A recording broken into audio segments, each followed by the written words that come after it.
সুপ্রিয় শিক্ষার্থী, তোমাদের সামনে হাজির হলাম আরো একটি ঢাকা বিশ্ববিদ্যালয়ের রিপিট হওয়া প্রশ্ন নিয়ে। দেখো 13-14 সেশনের পরে 21-22 সেশনেও এই কোশ্চেনটি আবার রিপিট হয়েছে। স্টুডেন্টস, এটা তরঙ্গের একটা সমীকরণ এবং সেখান থেকে তরঙ্গের কৌণিক কম্পাঙ্ক বের করতে বলছে।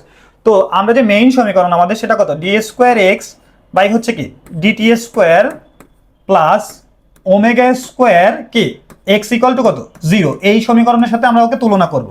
তো এই সমীকরণের সাথে তুলনা করলে দেখো এখানে একটা এক্সট্রা 6 চলে আসতেছে না? তো 6 দিয়ে আমি এই পুরো রাশিটাকে ভাগ করব, অর্থাৎ ওমেগা ইকুয়াল টু তখন আমি কি বলবো যে 150, হ্যাঁ 150 বাই হচ্ছে 6।